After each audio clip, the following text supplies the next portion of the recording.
Hello, নমস্কার বন্ধুরা। আজকের এই ভিডিওর আলোচনার বিষয় হচ্ছে একটি কবিতা যার নাম দ্য স্ট্রেঞ্জ মিটিং। লিখেছেন কবি উইলফ্রিড আওয়েন। একজন যুদ্ধবিরোধী কবি ছিলেন উইলফ্রিড আওয়েন। এই কবিতাটার ইংরেজি টেক্সট এর বাংলা আমি লাইন আফটার লাইন অনুবাদ করে বলবো। তার আগে উইলফ্রিড আওয়েন সম্পর্কে একটু জেনে নিই। উইলফ্রিড আওয়েন জন্মগ্রহণ করেন 1893 সালে এবং মৃত্যুবরণ করেন 1918 সালে। তিনি ছিলেন একজন যুদ্ধবিরোধী কবি। তিনি ছিলেন প্রথম বিশ্বযুদ্ধের অন্যতম একজন ভিকটিম। তিনি প্রথাগত কবিদের যুদ্ধের প্রতি ভালোবাসা এবং যুদ্ধকে গৌরবান্বিত করার মনোভাবকে খণ্ডন করেন এবং কবিতার মধ্য দিয়ে তিনি যুদ্ধবিরোধী মনোভাব প্রকাশ করেন। তিনি মনে করেন যুদ্ধের মধ্যে কোনো গৌরব নেই, আছে শুধু নারকীয় হত্যালীলা। যুদ্ধের ফলাফল যে কতটা মর্মান্তিক হতে পারে কবি তার কবিতাগুলোর মধ্য দিয়ে তা প্রকাশ করেন। কবি প্রথম বিশ্বযুদ্ধে যোগ দিয়েছিলেন এবং 1917 সালে যুদ্ধে আহত হয়ে তিনি এডিনবার্গের হাসপাতালে ভর্তি হন।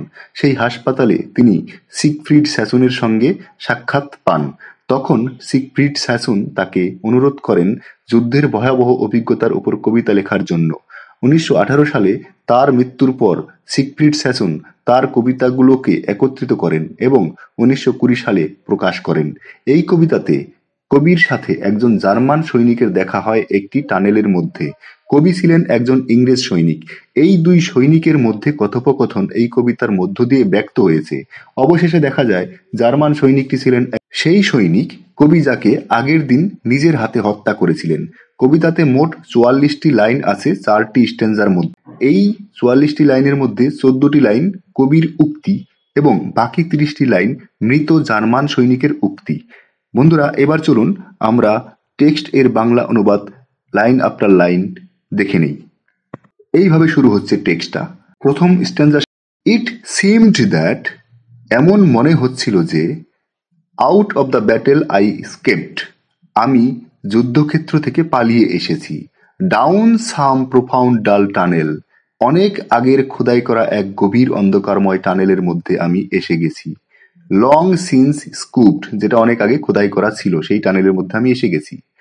Throw granites with titanic wars had groaned, granite পাথরের মধ্য দিয়ে সেই পথ তৈরি হয়েছে গ্রিক এবং টাইটানদের যুদ্ধের দ্বারা। প্রথম স্ট্যান্জা শেষ হলো এখানে। এবার দ্বিতীয় stanza. Yet also there encumbered sleepers groaned, এই সুড়ঙ্গের মধ্যে গাদাগাদি করে থাকা ঘুমন্ত সৈনিকরা গোঙাচ্ছে। Too fast in thought or death to be bestirred, গভীর ভাবনা বা মৃত্যুতে তারা এত মগ্ন যে তাদের জাগানো যায় না।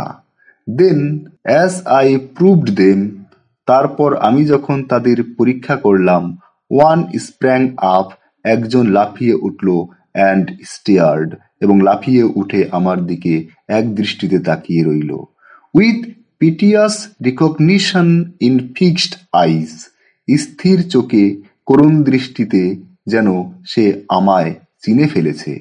Lifting distressful hands as if to bless, সে তার যন্ত্রণাপূর্ণ হাতটি তুলে ধরল যেন আমাকে সে আশীর্বাদ করতে চায়।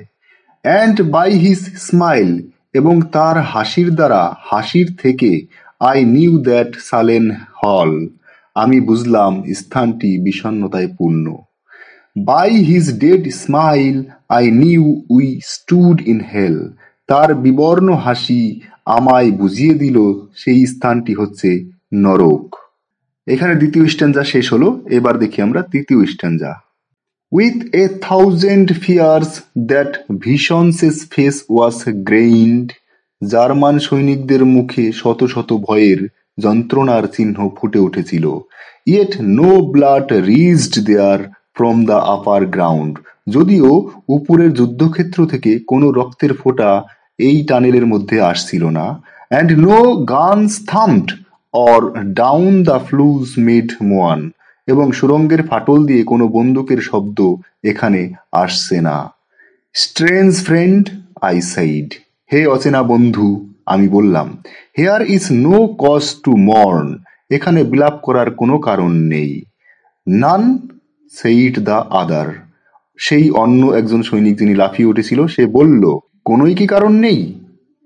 সেভ দ্য আনডান ইয়ার্স, ফেলে আসা বছরগুলি ছাড়া, দ্য হোপলেসনেস, ব্যর্থ স্বপ্নগুলি ছাড়া দুঃখের কোনো কারণ এখানে নেই। What ever hope is yours, তোমার জীবনের যেমন আশাই ছিল না কেন, ওয়াজ মাই লাইফ অলসো, আমার জীবনেও তেমনই আশা ছিল। আই ওয়েন্ট হান্টিং ওয়াইল্ড, আমিও উন্মাদের মতো ছুটেছিলাম after the wildest beauty in the world, পৃথিবীর সৌন্দর্যের পিছনে। অথবা এখানে হতে পারে যুদ্ধর সম্পর্কে আমি যে গৌরবগাথা শুনেছি সেই সৌন্দর্যের পিছনে আমি ছুটেছিলাম, মানে যুদ্ধের পিছনে ছুটেছিলাম, এই অর্থটাও হতে পারে এখানে। Which lies not calm in eyes or braided hair, যে সৌন্দর্য কোনো নারীর শান্ত চোখে বা গোছানো চুলে নেই। But mocks the steady running of the hour, কিন্তু এই সৌন্দর্যটি বিদ্রূপ করে প্রবাহমান সময়কে, মানে যুদ্ধের সৌন্দর্য আমাদের সময়কে বিদ্রূপ করে, যুদ্ধ কোনো ভালো জিনিস নয়। And if it grieves, grieves richlier than here, এই সৌন্দর্যটি বেঁচে থাকাকালীন যতটা কষ্ট দেয় নরকে থাকাকালীন আরো বেশি কষ্ট দেয়। For by my glee might many men have loved, আমার আনন্দে হয়তো অনেকে আনন্দ পেয়েছে।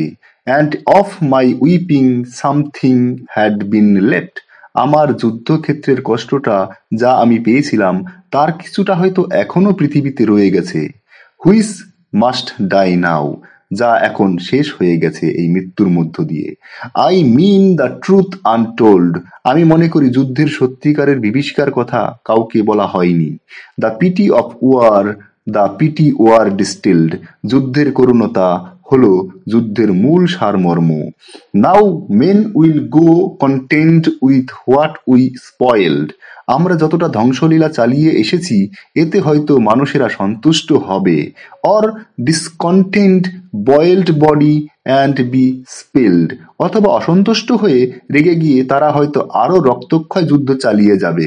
দে will be swift with swiftness of the tigress, তারা বাঘিনীর মতো যুদ্ধ হত্যালীলা চালিয়ে যাবে।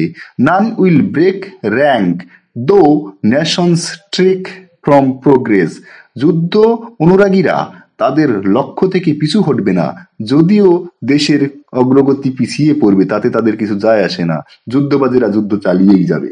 Courage was mine and I had mystery, আমার সাহস এবং যুদ্ধের সকল কৌশল রহস্য জানা ছিল। উইজডম ওয়াজ মাইন, আমার জ্ঞান ছিল। অ্যান্ড আই হ্যাড মাস্টারি, এবং আমার ছিল পরিস্থিতি নিয়ন্ত্রণ করার ক্ষমতা। To miss the march of this retreating world, এই পশ্চাৎগামী পৃথিবীকে রুখে দেওয়ার মতো ক্ষমতা আমার ছিল। Into vain citadels that are not world, এই পৃথিবীটা যাচ্ছিল মিথ্যা আদর্শের দিকে যেগুলি নিরাপদ ছিল না। Then when much blood had clogged their chariot wheels, তখন যখন রথের চাকা, যুদ্ধের রথের চাকা, সভ্যতার অগ্রগতির চাকা রক্তের দ্বারা থমকে যাবে। I would go up and wash them from sweet wells, তখন আমি সেই চাকাগুলি পরিষ্কার করে দেব আমার সত্যের জ্ঞানের ভান্ডার দিয়ে। Even with truths that lie too deep for taint, এমনকি আমি যুদ্ধের চাকা ধুয়ে দিতাম গভীর অখণ্ড সত্য দিয়ে। I would have poured my spirit without stint, নিজেকে উজাড় করে দিয়ে আমি সেই কাজটা করতে পারতাম। But not through wounds, not on the cess of war, কিন্তু যুদ্ধে আহত হয়ে বা যুদ্ধে প্রাণ দিয়ে আমি সেই কাজটা করতে চাই না। Foreheads of men have bled where no wounds were, মানুষের ভাগ্যটাই খারাপ। এখানে 3 নাম্বার স্ট্যান্জা শেষ হলো, এবার 4 নাম্বার স্ট্যান্জা শুরু করছি। I am the enemy you killed my friend, হে আমার বন্ধু, আমি হলাম সেই শত্রু যাকে তুমি হত্যা করেছিলে। I knew you in this dark for so you frowned, এই অন্ধকারেও আমি তোমাকে চিনেছি কারণ এই রকম ভাবে তুমি যুদ্ধক্ষেত্রেও ভ্রু কুঁচকেছিলে, রাগান্বিত অবস্থায় ছিলে। Yesterday through me as you jabbed and killed, গতকাল যখন তুমি আমায় ছুরির আঘাত করেছিলে এবং আমায় হত্যা করলে। I parried but my hands were loath and cold, আমি প্রতিহত করতে চাইছিলাম কিন্তু আমার হাত ভারী এবং শীতল হয়ে গেছিল। লেট আস স্লিপ নাও, চলো বন্ধু একসাথে ঘুমানো যাক, তার মানে এখানে যুদ্ধ থামানো যাক।